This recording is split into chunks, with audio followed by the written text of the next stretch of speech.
Hey, folks. All of one person has joined so far.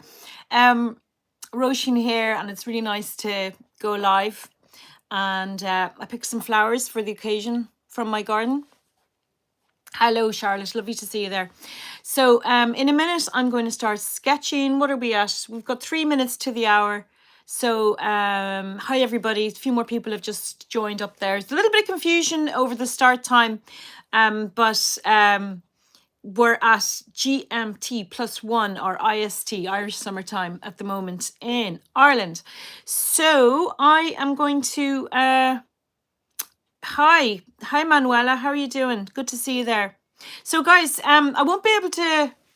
Will I be able to see your comments? No, I won't be able to see your comments when I'm drawing. I'll. Hi Alex, how you doing? Good to see you there. Do you know what? I'll be completely honest with you. I am the live queen. I've been on more lives in Zoom and Instagram than I don't know anyone, but I've never done a YouTube live, so I'm in completely new territory today. So I might as well show you my studio while I'm waiting to go live. Is it time yet? No, we still got 2 minutes. So there's my big light, so I don't want to blast your eyeballs. There's the that's the door to my studio. Let me see. Can we zoom in on Ruben? Hey, Ruben. Rubes. Hang on a second. Ruben, you're not being... There he is. There's Ruben. Woohoo. That's my little mascot. Hi, Karen. How's it going? Hi, Adriana. How are you? We better get stuck in, I suppose. No, we're okay. We've still got a couple of minutes. But so what we're going to do today is we're going to do some drawing on Hahnemühle paper. And I'm very excited because I absolutely love Hahnemühle sketchbooks. And if you managed to read my little blurb that I gave to... Yes, Karen, there is chocolate cake left and it's in the fridge. And we were told by my daughter who made it when she went to school this morning, she said, now she said, if you don't mind, I'd like you to wait till I come home to have the chocolate cake because I think we should have a ceremony. It comes with a sauce. I said, absolutely, 100%. So after my live session this evening, I'm going to reward myself with a nice cup of coffee and a piece of chocolate cake. So what was I going to say? Oh, yeah. So you're going to need... Hi, Caroline. How's it going? Good to see you there. So you're going to need a piece of A4 paper. So if you don't know what A4 is, it's 297 by 210. That's the A4 size. And if you are thinking in American, then it's 8 inches by 11 inches. But look, let me just see if I can turn this around. So basically, it's an A5 sketchbook. Okay, I'm using an A5 sketchbook. This is my current one at the moment, but I'm going to show you my this is my... I don't know, is the writing backwards on that? Doesn't matter if it is. This is did I draw this in it? Okay, so I used, for the sketch that I'm drawing today, I used the 200 gram paper, which I love, and I've moved on since then because I'm very, very posh. And I use the 250 gram paper at the moment. Now the one I'm working on today is 200 grams because I've run out of this type of paper, and I absolutely love the heavier grade. Now it is expensive. Like where I bought it, it cost about 40 euros. No, that couldn't have been that much. No, it was the next size up. The A4 cost 40 euros. So this one, I don't know, 25 or 26, but it's expensive enough. But I personally don't mind because for me, getting the right paper is absolutely all important. Okay, we're at the time, so I'm going to balance my phone there for a second while I get my tripod set up. You're going to need your little box of paints. All right, so this is my Schminke set. No, what am I saying, Schminke? This isn't my Schminke set. This is my Roman Schmal set. But I also have a Schminke range, as you guys know, and they are the same, roughly the same colors. I don't vary very much. So let me just get my tripod set up and then I'll put my phone in. For some reason I can't switch to landscape. It's going to be in portrait tonight, but that doesn't matter. So here we go, switch it around. And this is the sketch I know, Jan. Tell me about it. I mean, my God, I have so many sets of paints. This is my studio, by the way. There's my studio. Look at that big pile of fabric on my sofa over there where I'm going to... Oh, I shouldn't be talking about fabric. I'm here to do a demo. Okay, so here is the sketch that we're going to do today. And it is very much typical winter sort of a scene in my county of Galway and the west of Ireland. And what I would like to show you today, so make a little mental note of this because, you know, it won't make any difference to you one way or another, but just so that you know what we're going to be doing, I'm going to talk about capturing sunshine and shadow. So you can see the very strong sunlight. You can see the way the shadows mount. They change their offset when you mount onto a different level. The colors you're going to be using today, the very limited colors, I'm going to be using Payne's Grey mixed with a bit of mineral violet. Alternate colors would be shadow grey, there'd be ultramarine mixed with burnt umber. You could use any of the super granulating greys or violets, that would be stunning. So that's going to be quite a lot of variation in the shadow color. Other than that, you're going to be using a nice soft green. Now I'm using Aquarius Green tonight by Roman Schmal. I also adore Green Appetite Genuine by Daniel Smith. And I don't have that to hand today. Oh, thank you, Elise. You're very kind. Thank you. Elise says she loves my accent.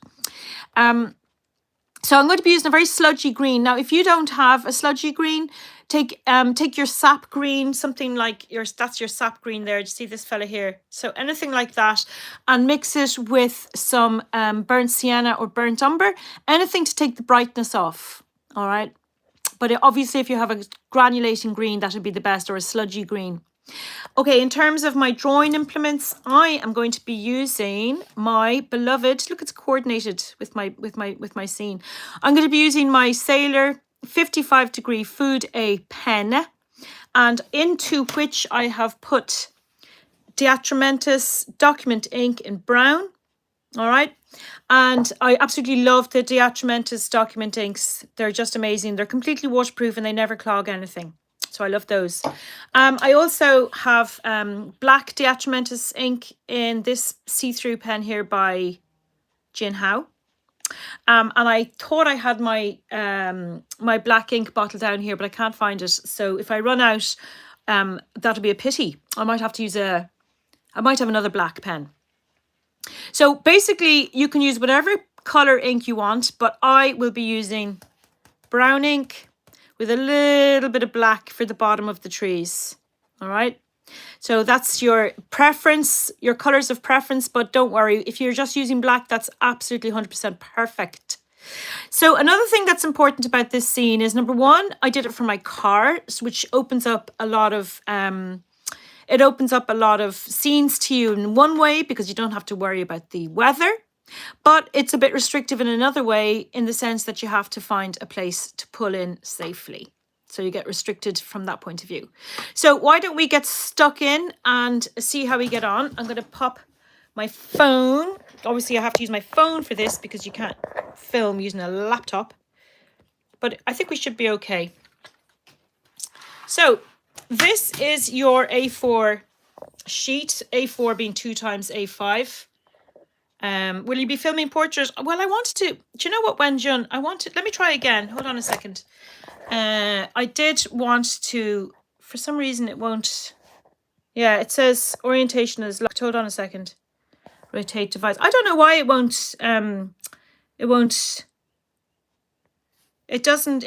not go landscape for me. So I hope that's going to be okay, guys, because obviously on YouTube, by preference, I would have preferred it to be landscape, but she doesn't want to cooperate. So we'll do what we can. Now, when I YouTube Live is hard to navigate. Yeah, it seems to be. It seems to be. But look, we'll manage. We'll manage. It will take more than that to put us off today. All right, and it's good to see you, Wenjun, by the way. I know it's late for you, so I appreciate you being here. In fact, I appreciate you all being here because I know you're all in different time zones. And I will do my best to ensure you have a very nice time. Now, I am an urban sketcher. I'm an outdoor sketcher. This little pot is fantastic. Look at that. I'm a bit nervous now, but look, it's leak proof and it's shatter proof, and I highly recommend you get one of those. I would like to unlock orientation, but I don't know how to. Hold on a second. Give me a second. This is worth it. I'll try it. How to unlock orientation in YouTube Live. Turn on there to go to settings. Oh, look at it. It's very involved. It's telling me all kinds of things I have to do. So I'm not going to do it, and I think we'll be all right. We'll manage. We're going to go pretty close up anyway in a minute. So take your paintbrush with a nice point. Okay, sorry, it's a bit hard to point.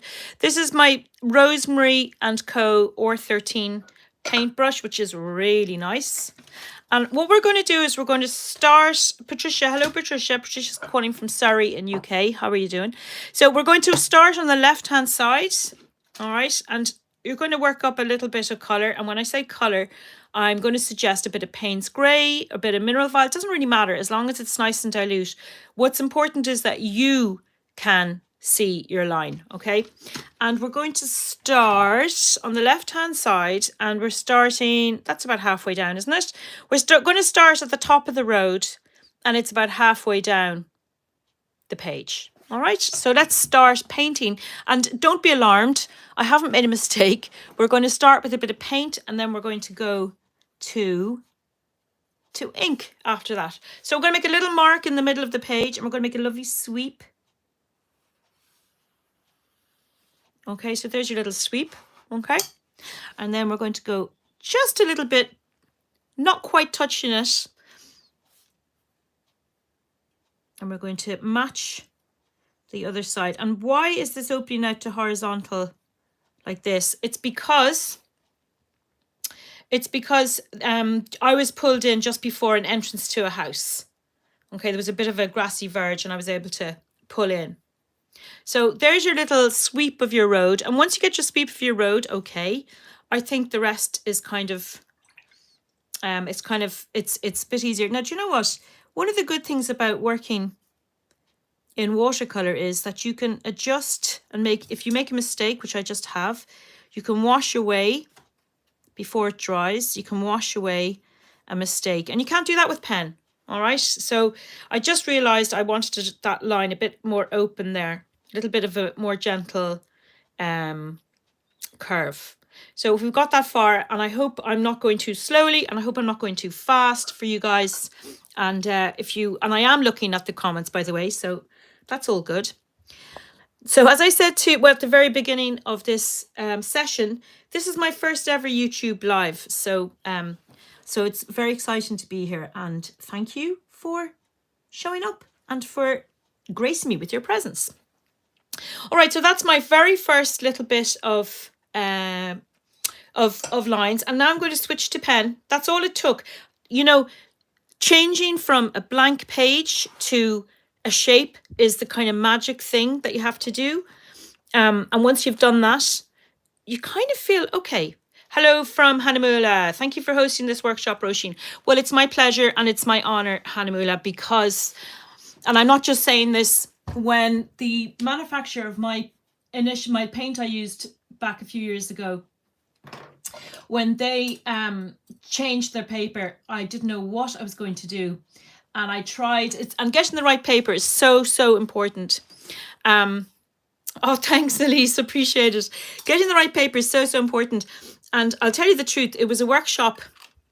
It was a workshop I was doing a few years ago. I'm just waiting for this to dry, by the way. Then we'll get stuck in with a little bit of ink. But thank you, Ariana. You're very sweet. Thank you for saying that. But I was in a workshop and I was obviously giving the workshop, and you know, you want to look cool and you want to look like you know what you're doing. And I couldn't get the paper that I wanted. And I was so, hello Sandra, how are you doing? And you're very welcome. I was so, what's the word? I was so discombobulated, I believe is the word, but I felt so underconfident because I knew that the paper I was working with, the new paper that my usual manufacturer was now producing, my work just didn't look good in it. And therefore I felt very underconfident. That's a horrible feeling. I'm giving you loads of time, by the way, because I have to get this bit dry. Anyway, everybody said my work was fab and all the rest of it, but I knew it wasn't. I knew it wasn't. And it was hugely embarrassing for me. And I thought, what am I going to do? What am I going to do? I can't get the paper I want. So I looked at all kinds of papers, and you all know all the brands. So I don't need to tell you what brands I tried, but I didn't like any of them. And I was going crazy. And then one day, I don't know where, you think I'd remember, but I don't know where I was when I tried the Hahnemuehle Watercolor 200 gram sketchbook. And I was like, oh, thank goodness, I found the one that my work looks really good in. It takes the pen line very well. I think this is dry enough. All right, let's get sketching, guys. It takes the pen line really well. It's smooth for someone who likes to use a lot of pen like me. By the way, this is brown ink. It looks a bit black right there because I've just filled the pen. So, and I'm going to go a little bit closer so you can see a bit more close up. So there's going to be a little bit of me going up and down as I want to give you a closer look. So I hope that's cool. Yeah, it's smooth enough to, oh yeah, I was just saying, I've just filled my pen. So it's always a bit floody when you've just, when you've just filled your pen. So Gwenjan says, I love those sketchbooks with pretty covers. Yeah, well, these ones are just plain black, but I must say I'm very grateful for them because, as I say, once you've got a sketchbook that works for you, it's just a huge part of the job. And I hope this is dry. Yeah, it's dry. Okay, so I'm using the reverse of my nib. Can you see this? Because that's where the line gets all thin. And remember, this is a bit of an artificial situation because this was drawn, you know, from my car. And when I'm drawing from my car, when I'm drawing live anywhere, I tend to get into the zone and I'm drawing super fast. But obviously I have to slow down a little bit when I'm explaining. So this here is the little gap at the end of the road. Let's just compare it. In case you've just joined in, we better compare it or you'll be like thinking, what on earth is she doing? So do you see that little gap at the end of the road? A little gap is always a lovely, you'd say it's not in focus, Manuela. Oh, Manuela, it might be just, what happens with focus is that this is a really strange thing. And it's, I don't think it's to do with my iPhone or anything, but until there's a few lines, the phone doesn't really have anything to focus on. So let me just have a look at that. No, it's okay. It's okay. That I hope maybe you're just looking at the watercolor line. But anyway, let's press on. Okay, so this is waterproof ink. And I'm giving this wobbly sort of a line to the top for the top of the hedge. And we're going to be doing some quite organic-y kind of lines. So they're kind of a little bit fluid and a little bit... Now, is it still not in focus? It looks okay to me, guys. It looks okay to me. I mean, I can always move it up and down until it... Sometimes it takes a little while to grab focus. So let's just do a little broken line here. This is going to be one of our bushes. And this is winter, all right? So this is winter in Galway. And it's a place of a lot of sort of scrubby trees. And there are these low trees. So do you see the way I'm giving the little trunks a little bit more thickness towards the bottom? Scribbling them in. And this is one of the reasons I love a Fude pen, is that you can scribble in, you can cover areas quite quickly. Jan says it is in focus. Thanks, Jan. Well, I can only go by what I can see through the screen. So that looks okay to me. Now we're going to just leap over to go for about, what is that? About 1.5 centimeters. All right, from the center. I think I've got a little bit of paint has seeped through, but never mind. So yeah, I mean, this is a workshop all about Hahnemuhle papers. And I have to say to you guys,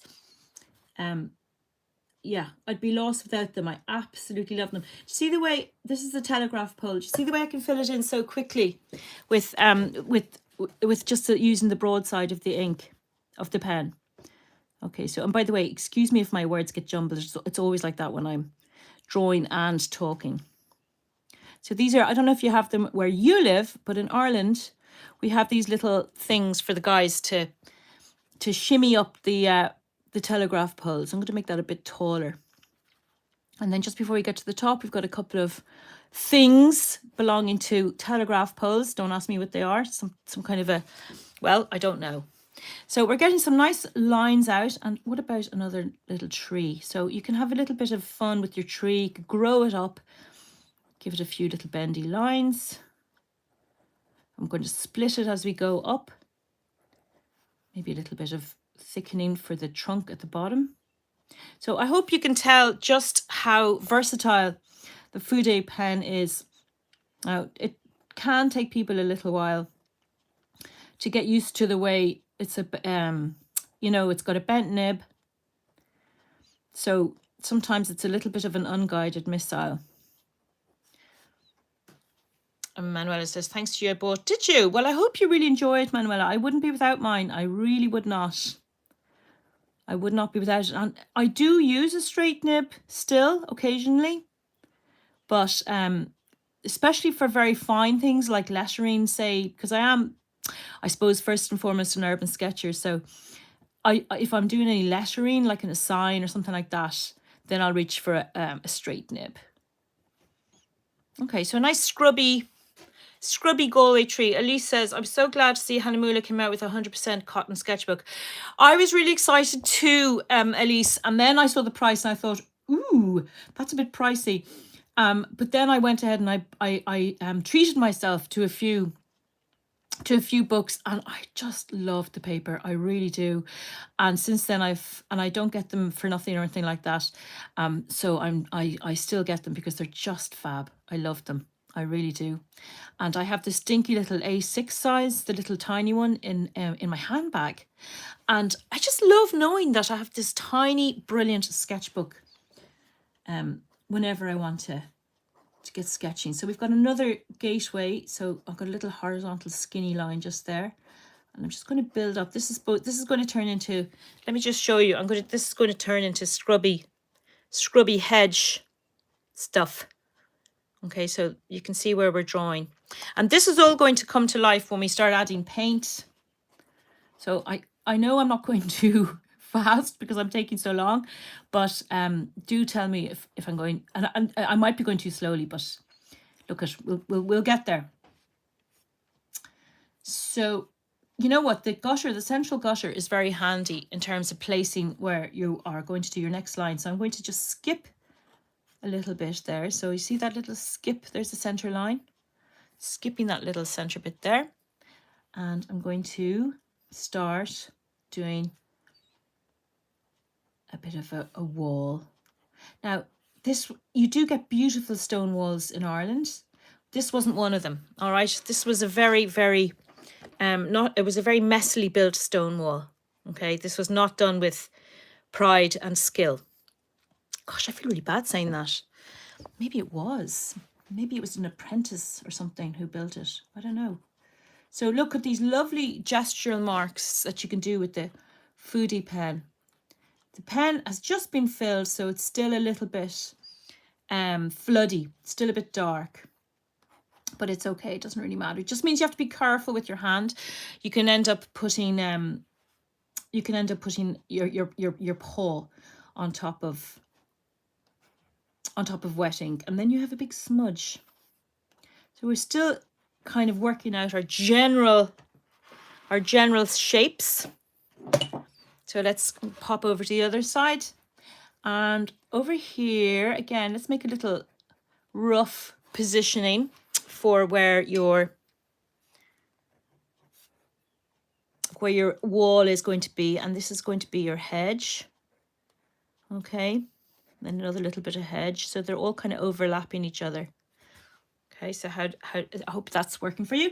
And now I'm going to jump in and make some thicker, more mature scrubby trees, and I'm scribbling them in with some brown ink, scribbling in their trunks. And it's quite handy because it sort of gives you the texture that you want without having to sort of manufacture it.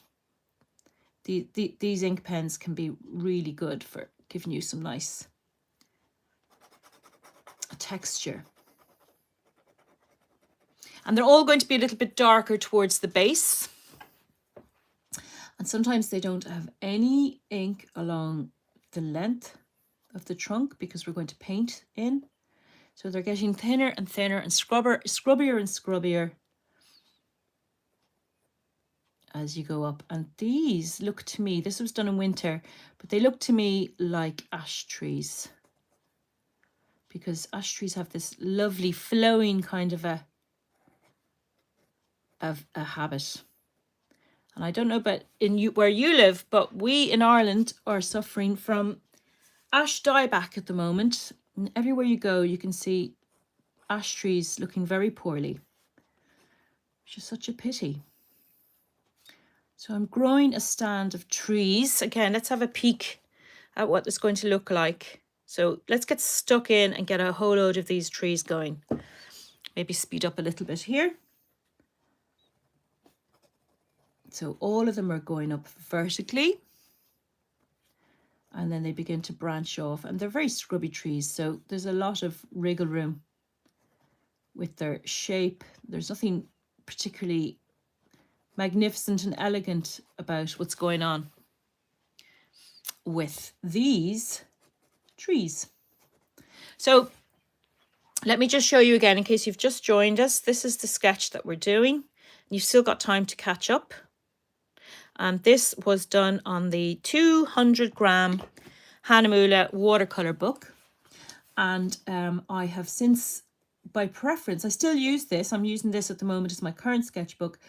But I really adore the 250, 100%, what am I saying? 250 gram, 100% cotton. How's that? 100% cotton books. I love them. They're just gorgeous. They feel very luxurious. And it's a treat. It's a treat for yourself. And if you do stick around till we're at the end, then I will give you a little sketchbook tour of one of my 250 gram, 100% cotton sketchbooks, because I always think nothing can beat seeing a sketchbook, well, I can't say in the flesh, but for real. Okay, I might have to shut that door if Ruben is going to bark. 1 second. Sorry, guys.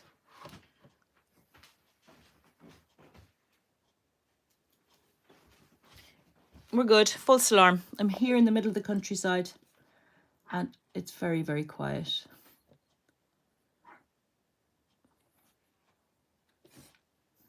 Now, once I've got the main branches, because remember this was done in the winter, so then I'm going to turn the nib to the fine side, the reverse of the nib, and I'm going to make lots and lots of these finer branches. And I used to say, when people would say, oh, this is how you do a tree, obviously every single tree is different and has its own habit. But the good news is that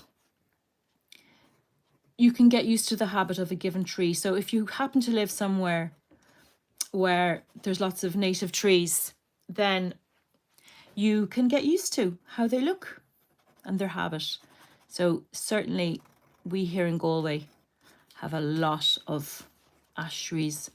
So they're swooping down and then going up again. And one thing that you will notice is that these little dots at the ends of the twigs, I don't know why, but they tend to make the trees look kind of realistic. I don't know if it's old dead leaves or it's little buds that are preparing themselves for the next season. It's hard to say. So there we go. There's some little trees. Can add more. I can add more as I happen to be strolling past it. Okay, Sorry, Ruben is talking. Yeah, Ruben shouted.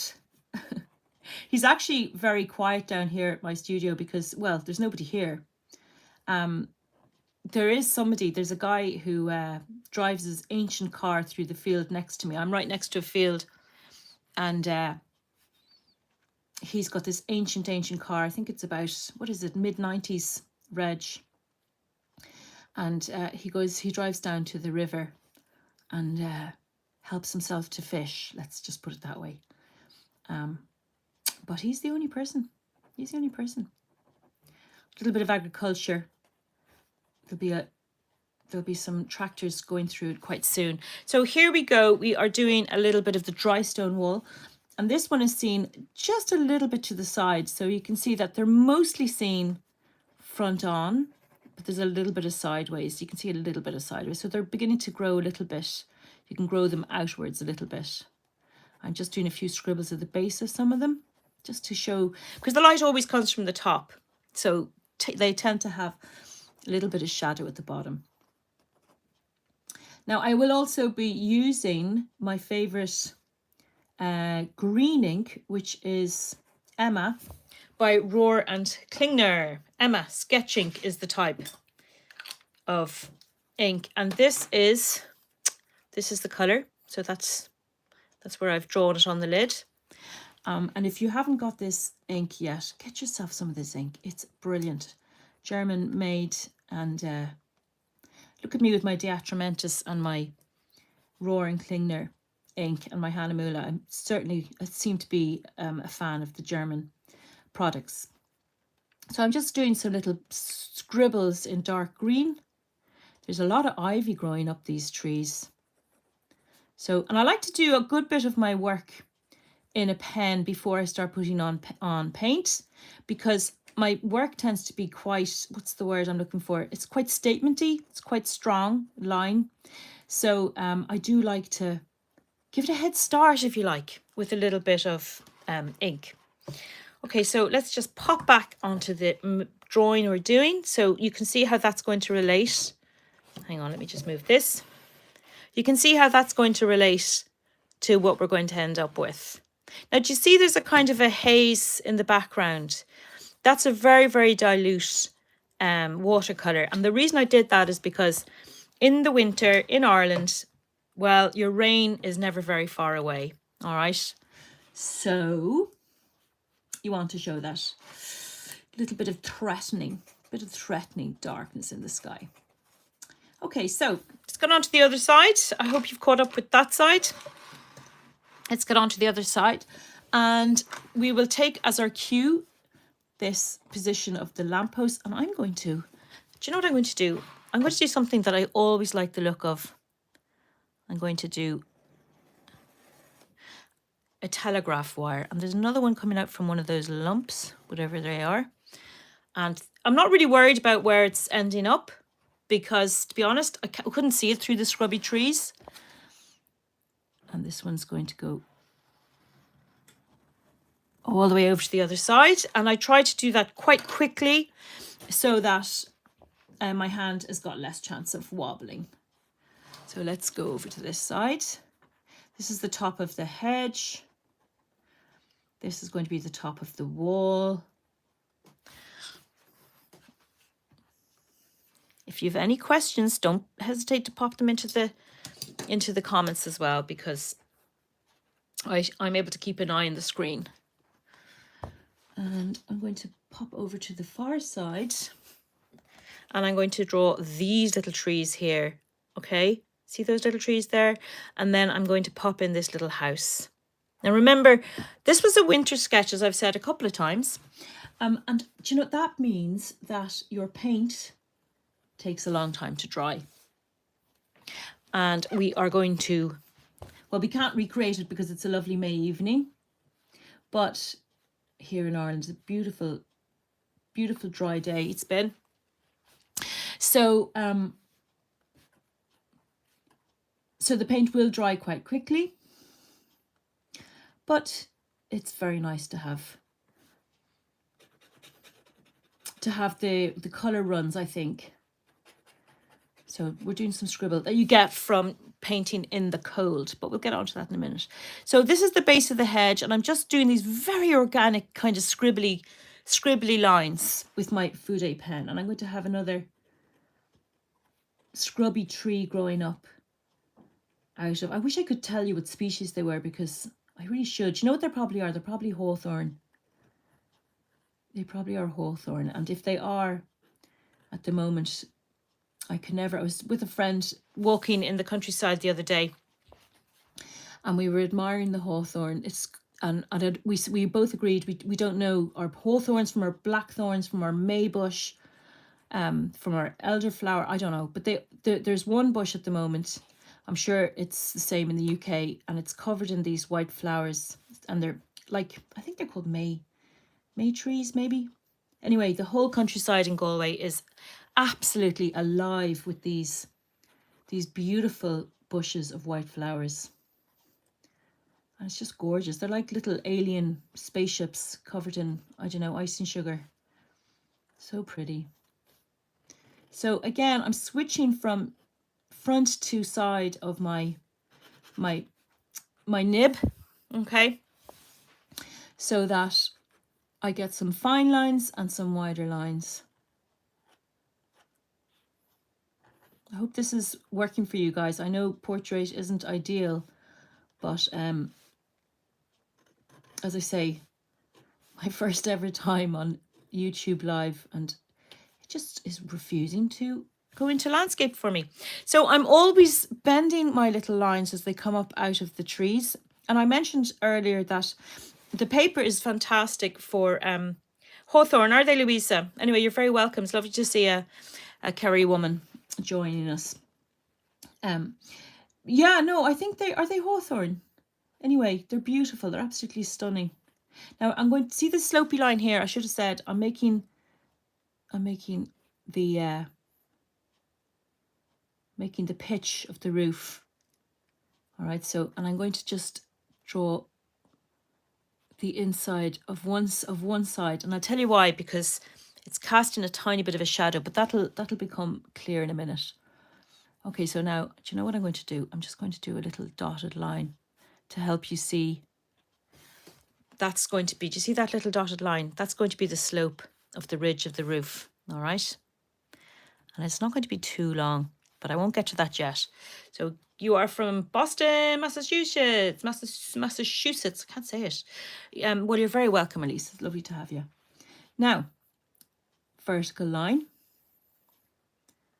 small sloping line to match the slope of your roof, and we've got another vertical line. So we're building a chimney right now, and then we've got a slight backward slope. All right, and then we're going to build up the ridge. This is the roof of the ridge of the roof, and then we're going to have a little bit of a chimney cap. And we've got a bit of that little line is supposed to be parallel to this one here. Hello from Canada. Hello, Leanne. And hello, Sandra from Redondo Beach in Southern California. That sounds delightful. It sounds absolutely delightful. Well, I tell you what's delightful. I can hear a wood pigeon cooing away in the background. Okay, so how does that look? Is that pretty much a chimney? It's a little bit of a wobbly chimney, but it's supposed to have looked something like this. And you can see that splurge of orange at the top. That is because it takes forever to dry watercolor when you are outside. Now, I wasn't exactly outside. I was in a car, but it does still take a long time to dry. Now I'm going to put in a vertical. Okay, hopefully that's vertical. Let me just hold that up so I can see, because you can always correct it a little bit. That's a vertical, and it goes a good bit taller, a little above the roof. I'm going to just give it a little bit of a thickness at the top and then down. I don't know if you can hear that lovely wood pigeon. Do you think the cotton paper allows the paint to dry any quicker than the 200 grams?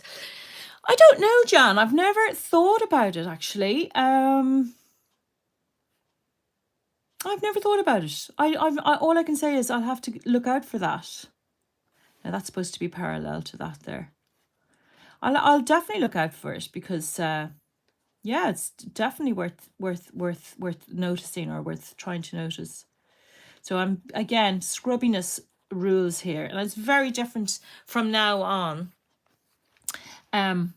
When the weather is completely, I mean, you know, I was only thinking about it today. We suffer so much in Galway, where I live in the winter, and quite frankly, when this time of year comes around, it's just paradise. There aren't any crowds. It's not built up. You can get to the sea really quickly. It's just absolutely amazing. So I'm just building up a little bit of a telegraph wire, and now I'm going to draw a nice sloping line for the next wire all the way through there. So let's see if I can get that going. Nice shallow slope. There we go. So I always like to put in my telegraph wires. I don't know what it is about telegraph wires, but they just make they make the thing look really, I don't know, realistic. And I'm just colouring in a little bit of black on the top. And the reason for that is when you've got your elements against the sky, they tend to be silhouetted, especially in winter light. So I'm bringing it down with the brown ink because it gets lighter as it's in front of things. I'm going to do some very light suggestions of the roof slates. And when I say light, I mean I'm using this fine side of my pen, of my nib. Not very equally spaced, but we can live with that. And we've got a bit more hedgy stuff going on, nice and scrubby. And when I add texture, I only add it to the bottom parts. All right. Now I think I've drawn more elegant chimneys than that in my life, but never mind. Never mind. Nobody's going to ask me to make it work. Okay, there is another little bit of a wire, and then I've got a thick wire coming from this point here. Let me just show you in real life. Well, not in real life, but drawn from life. See that big thick black one? And I'm going to try a little trick. Now this might not work, but what I want to do is I want to make the line a little bit thicker where it's a bit closer to us. So what I'm going to do is I'm going to turn the book through a few degrees because I'm going to try and end up here, okay? And I'm going to try and hold the pen so that the line is thicker at the start of where I'm drawing it, and it's going to get thinner at the end. So let's see if that works. So I'm still going quite heavily, and then I've lifted the nib a little bit so that it ends up being a bit thicker at the start and a bit thinner by the time it gets to its destination. I don't know why little things like that matter to me, but they do. So now I've got all the bones I need, almost. A little bit of work over here, and then we'll be able to paint. So I hope you've got your paints at the ready. So we're going to do a little bit of some nice loose scrubby trees. So I do love a scribbly line. Maybe it's the influence of living in the Galway countryside where things do tend to be a little bit scrubby. This little tree is only young, but it's doing its best. It's got some real thin little lines coming up out of it. Again, I'm going to try and make it a bit thicker towards the bottom, just so that it gets that feeling of reality. Now these ones, this one, I think, what is this one? These ones, I think is it a willow? I'm not sure, but anyway, there's one that's just lots and lots of vertical lines sticking up. And then we've got one more here, and then we'll do a few stones for the stone wall.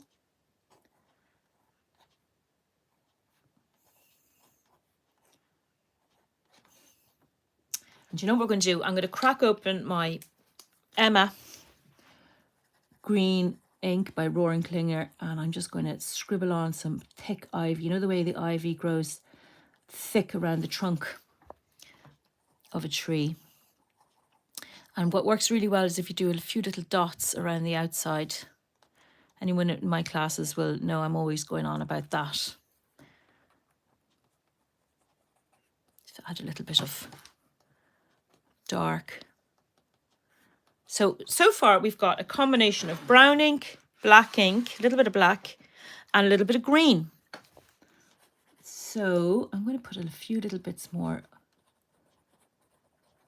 Emma by Roaring Klingner at the bottom of these bushes. Now, if ever I darken up anything, there, that's run out of ink.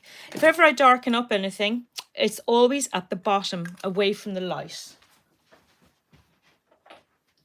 Now, luckily, I can get my hands on a bottle. See this? That's my Roaring Klingner sketch ink. Absolutely brilliant. Beautiful colour. And just like the, my branches don't look as pretty as yours. Do you know what? Branches are like handwriting. You develop a fluency. God, I sound very, I don't know, Zen or something. Branches are like handwriting. No, but they really are. They really are. If you just learn to write, now I don't know how much branch practice you have when John, but if you've just learned to write, your writing's going to look a bit stilted and a little bit, you know, just a little bit kind of stilted. There, look at that lovely colour. So gorgeous. But once you get more used to it and your hand begins to get a muscle memory, just like your handwriting, soon it'll start. Look at that beautiful colour. So nice. You'll start looking fluent and your branches will look kind of, they'll look kind of like they've got flair, you know. Okay, so few bits of stone and then we're onto the painting. So we're going to do a lot of this kind of thing.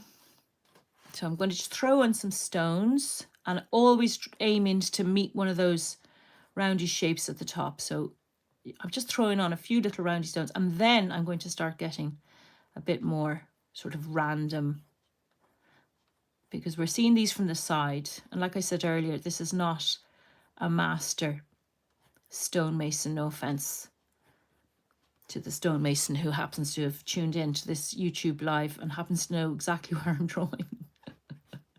I think I'm safe. I think I'm safe.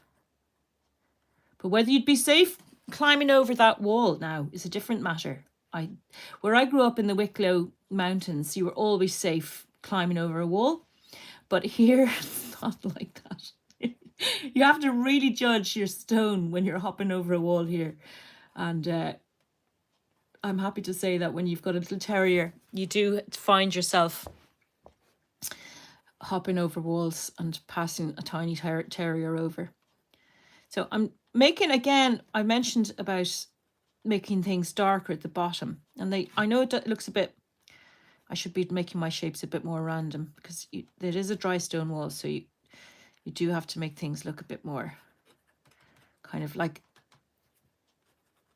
not that you don't want them looking like marshmallows growing out of the ground. So we're going to be onto the painting and I'm going to show you how, when they start rolling, look out. Yeah, big time, Susan. When you can start hearing that noise, you know, that noise, that kind of rocky noise when you know, oh, jump, lads. But there's usually a gate that you can navigate. So we've gotten a little bit more, do some big rocks at the side here. We're getting a bit more kind of like, getting a bit more organic-y feel here with the rocks. A little bit of dark at the bottom. And I'm going to even go to the bother of throwing a little bit of black. Now, that's why one of the reasons I like to use a combination of black and brown ink. It's great because it means that by holding the black back for the really, really dark bits, you get great impact. And I'm going to do a bit with the ink as well, or with paint. Okay, so I think we're ready to paint now. All right, so here we go. So again, if you've just joined me, we are doing a winter scene sketched from the car, which is fantastic because the only problem with sketching from a car in the winter is if it starts raining, then you have to keep your windscreen wipers on, and then you have to be careful not to run out of battery. Now, before we start putting paint on, I just want to mark with the very thin little lines and little dots the center point of the road, because this is a country road with no markings on it, but it does have little bits of, you know, gravelly, muddy detritus at the edges. And it does the car wheels, the car tires have made sort of the gravel bits collect in the middle of the road. So we want to show that a little bit. So there we have a little bit of texture on the road. Now we're going to start with the top. All right, we're going to start with the sky. And I'm going to make a little bit of a mixture. Do you know what I'm going to do? I'm going to make some little color swatches down here.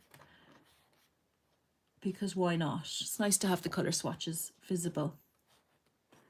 Sometimes I do this when we're in class and everybody's always like, it's great that you did the actual colors.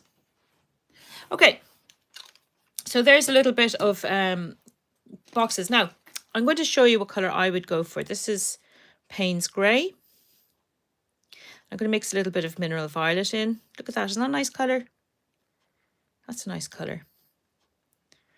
This is going to be for the shadows on the road. I hope it's probably going to make the brown run now in a second, because the only drawback to using a Fude pen is that the ink line can tend to be so wide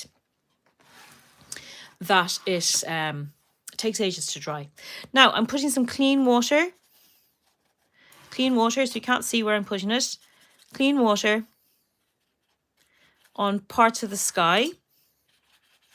I'm doing it directly on top of the trees. Okay, now I've got lots of white untouched patches. And I'm going to make some of that same colour, but maybe with a tiny touch of... No, I won't. I was going to say I'm going to put a touch of burnt umber, but I don't think I will. And I'm just going to put some of that lovely dilute colour straight onto those wet patches. And what'll happen is those dilute little patches of misty sky, they'll just dry so soft and nice. And on the other side, I'm going to put a little bit of brown into that, because I felt the sky was a little bit dirtier, as in, oops, that's too much. The sky was a bit more threatening. That's a bit better. So we'll just put that there like that. Look at that dirty brown sky. Dirty clouds waiting to pour down on an unsuspecting sketcher. So there we go. And do you know what? There's not much more to it than that in terms of sky. Now, we're going to have to wait for that to dry, so we'll do other things. Now, do you see this? When I started the sketch, there was no sun. But there was sun for about half an hour, and I decided to capture the sunlight by making shadows on the chimney. So I'm going to recreate that now. And I'm going to pop on some nice dilute, same colour we just did in the box at the bottom. So it's the nice Payne's Grey Mineral Violet mix. And I'm not putting it onto wet paper, I'm putting it onto dry paper. And on it goes. This is the side in the shade, even though it's white in real life. And I'm going to put it onto the slate roof as well. And I shouldn't have done that. You see what I did there? I don't like, see that little, I nicked the bottom of the chimney. And I know that's only a tiny little millimetre of a thing, but I like my lines to be nice and precise. So as you can see, the Roaring Klingner is waterproof as well. Oh, I forgot. This side of the house is also, just to give that a little bit of an edge, the side of the house is also a pale bluey colour, because it's in shade. It's in shade. Now, of course, my brown hasn't dried, but that's all right. I think I can live with it. So there we go. That's my little house. And I'm going to put on some nice burnt sienna for the roof. Now, for the chimney pot. Now, you might notice that I only painted the right-hand side. Well, that's because I want to capture the sun hitting the left-hand side. And we'll wait for that to dry a little bit. And then we will put on some trees on top. And here is the colour of the chimney pot. So it's burnt sienna, Monte Amiata. So it's just basically burnt sienna. Okay, so that's a nice little colour there. So 2 colours so far, apart from the inks. And now it's time to start putting on the first layer of hedge. This is Aquarius green, which is the most gorgeous shade of sludgy green. And once more, just to capture that feeling of light and sunlight, even though it's winter, I'm leaving that white strip on top of the hedge. Now wait till you see this beautiful shade of green when it dries. It's absolutely glorious. It's a lovely granulating green. Oh yeah, another thing about since we're on to the painting stage, another thing I love about the Hahnemühle paper is that all the loveliness of watercolour gets a really nice showcasing. See the way you can capture the texture. Sorry about the focus. Come on, come back to me, focus. There we go. There we go. So that's another thing I love about the paper, because so very often your paper will be too smooth and it won't show any texture, or it will be too coarse and then it snags your pen. So that's no good. So for me, this paper is just the right combination of texture and smoothness. So I'm just painting that little hedge visible through the back, through the gap at the back. I'm going to build up some ivy. Now, the other thing about my style of painting is that it tends to go on in layers, because you'll find that your watercolor dries a lot lighter than it goes on. So this is more Aquarius green, and it's quite, I'm just making some little scrubby points come off it. Just capture that scrubby look. And I hope that my brush doesn't bump into a wet bit that I've been using to put on clouds, because if it does, I shall have green tree going up into the sky, which I don't necessarily want. Okay, so there's a nice scrubby brush. I mean, scrubby tree.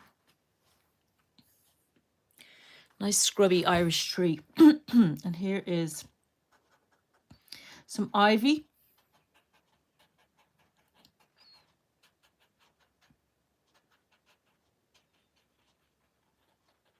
While I have you, I should suggest to you that you subscribe to my channel, because I'm like a kid who's discovered a new toy with YouTube at the moment. Even though I've had my channel for 10 years nearly, I've recently discovered that it's really fun to make films and put them up. So over the summer, I'm going to be doing some really detailed little demos.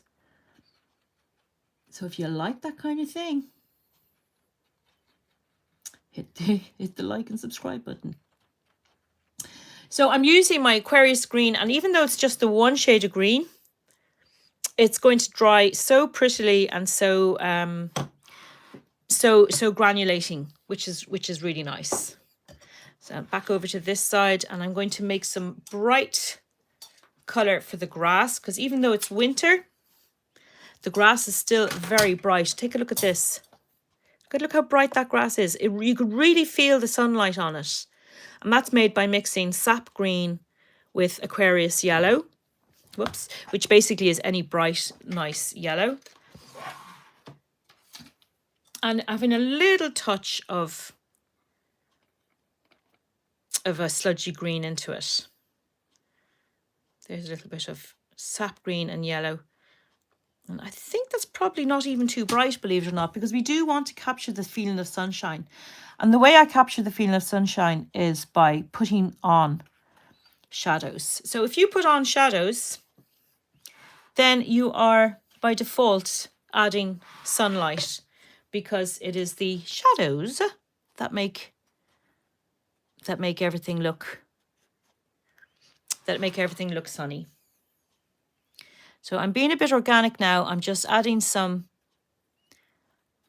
Aquarius green to let the greens blend on the page, because that can look super, super nice if you let the greens run into each other. This is really taking me back to November or whenever it was that I did it.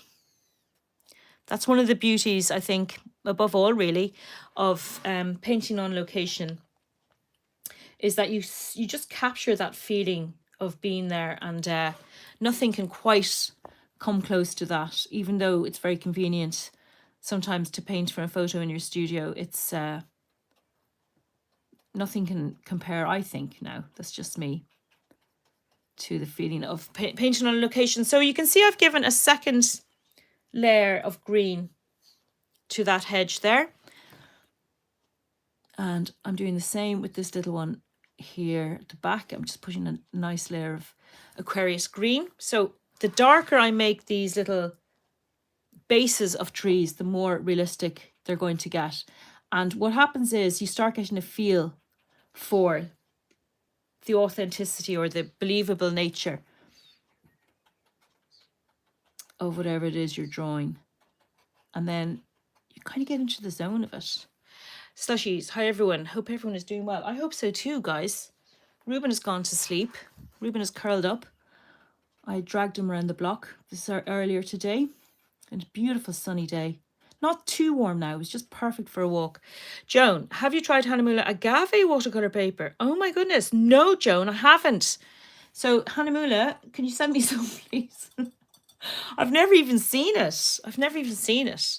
I better do a bright square at the bottom here to show. Whoops, that's not quite bright enough. So this is basically, if you want to paint sunlight, you've got to do something super bright and then use your shadows wisely.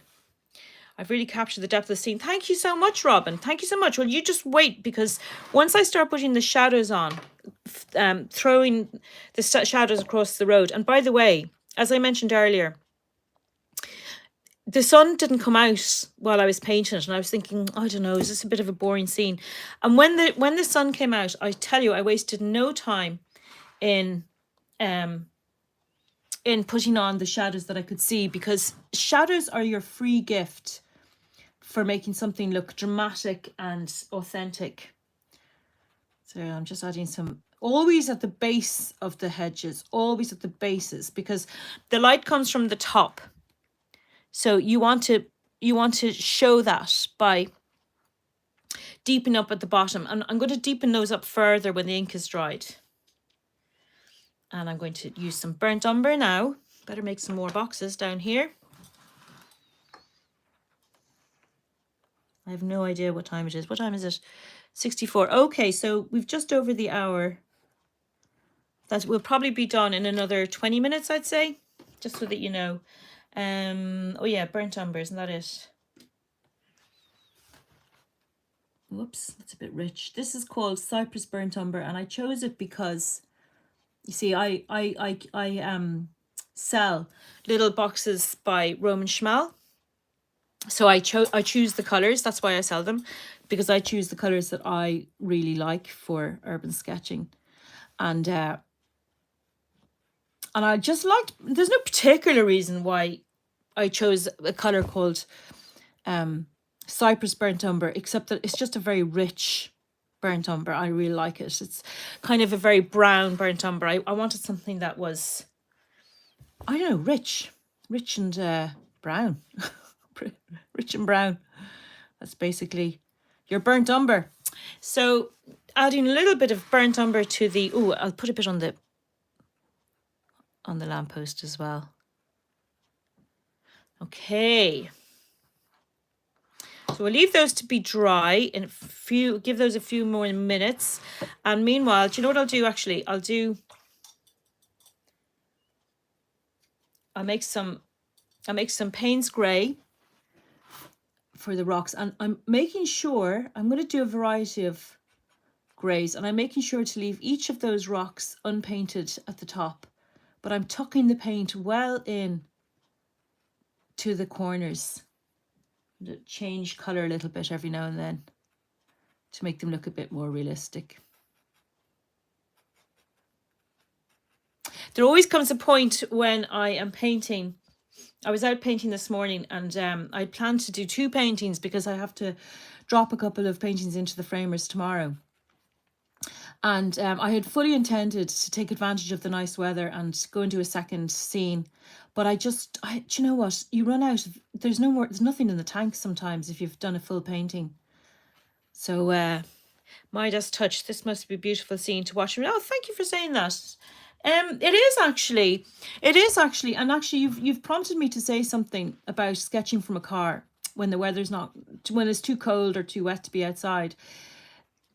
It's really worth, like, even give yourself lots of time if you can, and it's really worth keeping going until you find something that inspires you, because inspiration is a huge part of any painting. Like, it really, really is. It's disproportionately important. You have to feel, oh my goodness, this is just, I can't wait to start painting. You really do. So I've just, see the way I've added lots of different colors for the stones, but they're all colored on the bottoms of each of the stones. Do the same for the other side. And it's a bit difficult because you also have to make sure that where you're painting is safe. And I hate to tell you this, but my wing mirror got clipped today, and I feel really stupid for not having drawn in my wing mirrors before I started painting. But I sat in my car for ages watching the traffic before I decided I was safe. Like, I spent ages watching, and all these trucks and buses and everything, they were fine. But somebody, just didn't judge his car properly and took my wing mirror isn't gone. I still have it, but it's come away from the the bit that holds it all in. So I'm going to get my son to shove it back into place. It's kind of dislocated. If it was a limb, if you get me, it's just, I have a dislocated wing mirror, so I have to. Was I watching it? Oh yeah, I was watching The Mother the other day with Jennifer Lopez, and there's a scene in it where she has to put a dislocation back in. So that's it. My wing mirror is channeling J-Lo at the moment. I'm going to wait for that to dry. I'm a bit short on branches. Let me show you what the branches should look like. There's a huge tangle of branches. So you just have to accept that and just jump in and start going crazy. And don't be feeling, oh, these branches are going to take me forever. Just enjoy it. Okay, so I'm going to do some shadows across the road now. So right now it looks like I've got snow on the road. And I'm going to make up I'm going to clean a patch on my palette because I'm getting a bit, I've got too much brown, and I need it to be a lovely, clean, purpley blue. So let's have a look, see if I can make a nice, clean, purpley blue. The one we had at the beginning, which was mostly Payne's Grey with a touch of mineral violet in it. That's a bit too strong, wait now. Okay, so I'm going to start at the back. And all my lines are completely horizontal. All my shadow lines are completely horizontal. And I'm not drawing them in first with the pen. And I'm going to start with stripes, and just bear with me. It's not going to end up all stripy. Well, it is a bit, but not fully. And the R13 is a great little brush because it's got a nice point, and yet it's also holds loads of liquid because it's a mix of synthetic and sable. It's an expensive brush, but absolutely well worth it. Rosemary & Co.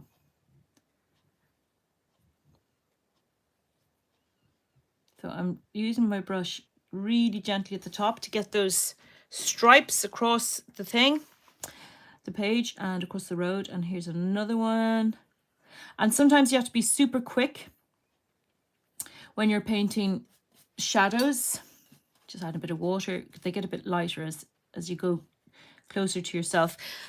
You have to be quick because, well, one of the reasons you have to be quick is because it's Ireland. Well, this is Ireland, obviously, and the sun could go in at any moment. Of course, that applies anywhere in the winter. So I've done my initial shadows across the road, and you have to make matching ones in green to go onto the grass, but you have to offset them a little bit because there's a little bit of a climb, isn't there, as the shadows turn into, as the road turns into shadow. And by the way, thank you for your patience because I keep losing my train of thought, and it must be very annoying. So you can see that little offset makes it look like there's a little step up onto the grass. Oh, not at all, Manuela. It's my pleasure. It's my and I really mean that. It really is my pleasure because this is what I do. And I was only thinking about it today. Like, so many jobs throughout my life I got turned down for. I mean, frankly, all of them. Otherwise, I'd be working in one of them. And in my case, it was, the pandemic that made me realize that, like, I had been teaching, but not to the extent that I do now. And it was the pandemic that made me realize, well, there's a good reason why I got turned down for all those millions and millions and millions of jobs, because I was meant to do this. So, oh, you're so welcome. So look, there's another one on that side. Can you see the way it's offset from the shadow? So that's just a little illusion, but it makes you realize that, oh yeah, there's a little bit of a curve in the back. It's just an illusion, but it's a handy little one. So we don't have long to go. So you've been very patient, I must say. Oh, you're so welcome. You're so welcome, TF. And you might notice, you might not notice, but the Aquarius green is what's the word, granulating so prettily. Give a little bit of a you live in Bergamo. Oh, sorry to hear that, Manuela.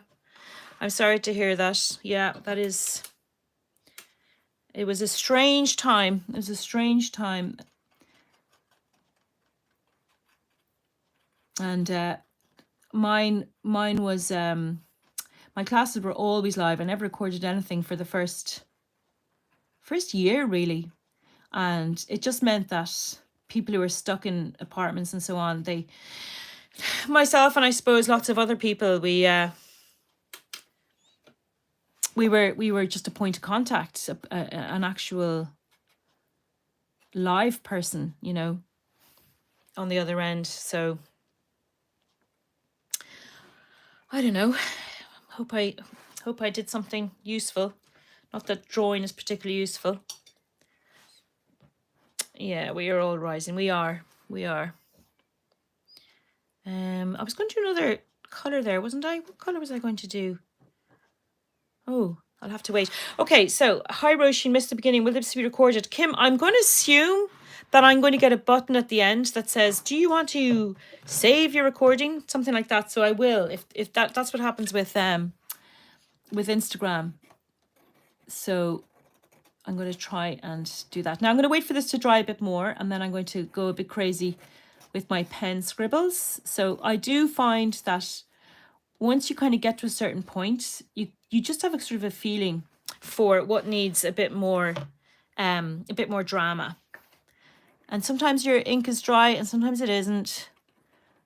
Your paint underneath, and so sometimes your ink will smudge and sometimes it won't. But as you can see, guys, I hope you can see, it's the quality of the paper that makes the And let me lift this up a bit actually so you can see the whole lot. It's the quality of the paper that makes the watercolor look so nice.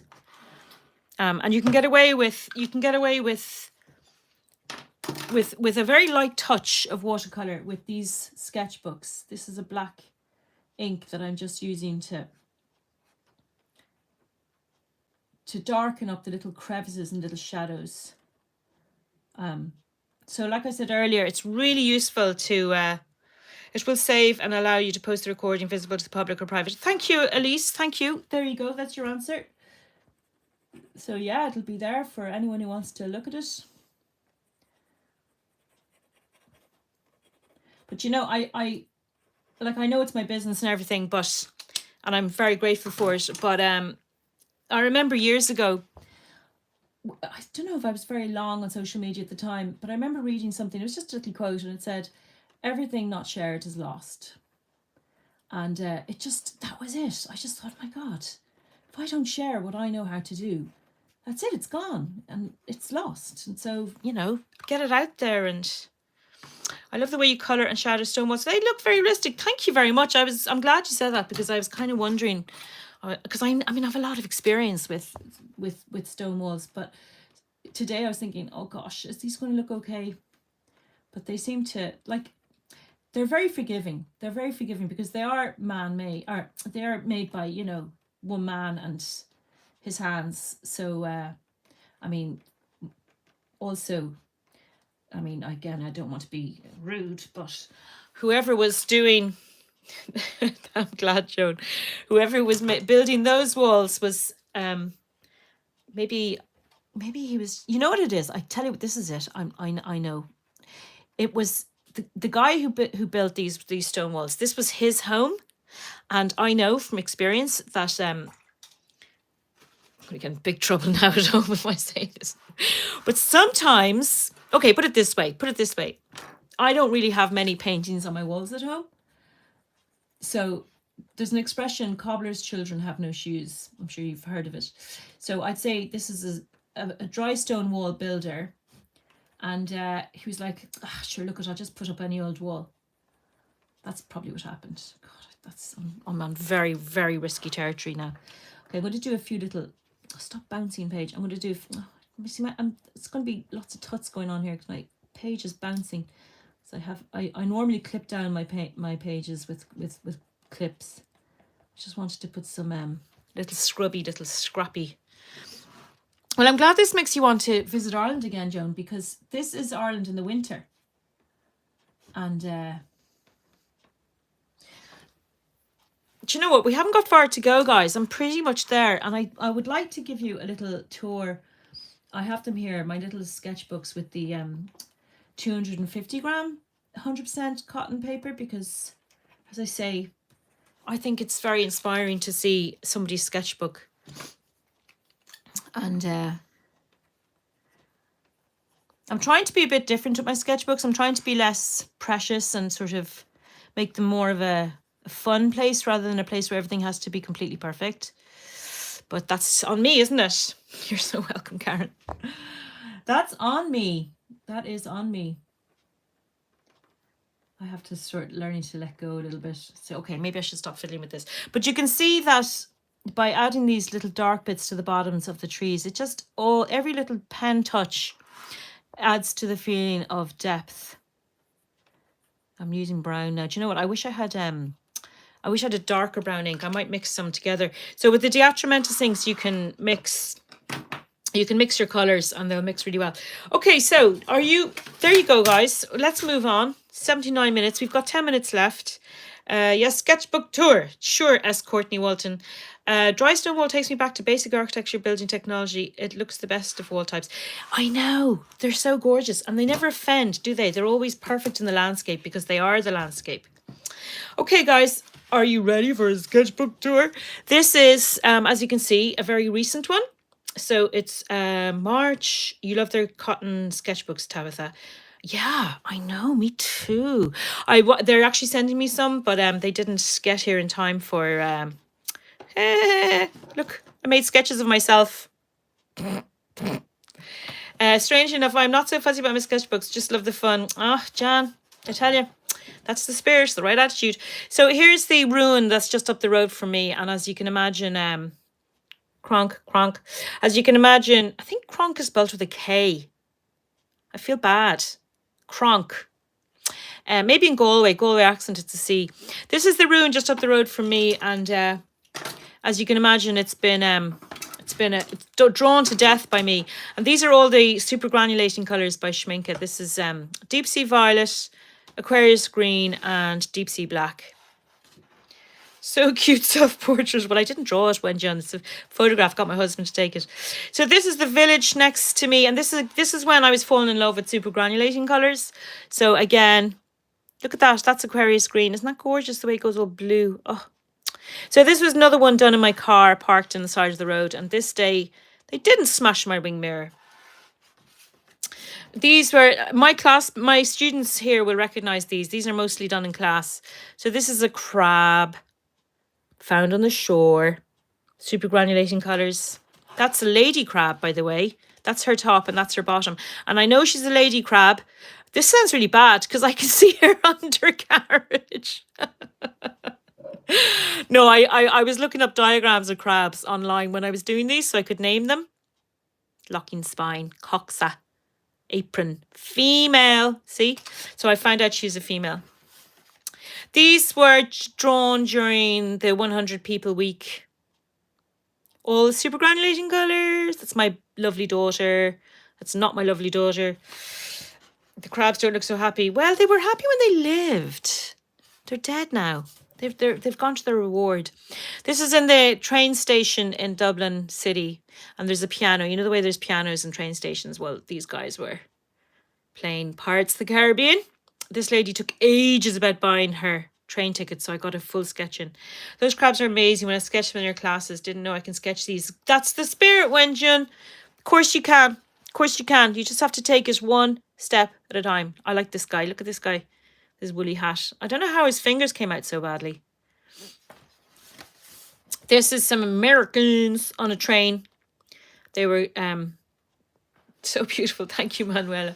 Oh, this guy. This is kind of funny. Wait till you hear this. Okay, so I had to change trains and wait for, my train. So I was in the station for about, 20 minutes. And I heard this guy, young teenager, and he was talking to this girl. And it turned out I couldn't help but hear because I was, drawing them. And I could hear him mention mutual friends of my kids. So that was kind of funny. I was like a spy. Here's some onions. I just took out whatever was in the fridge and I figured to make a nice sketch.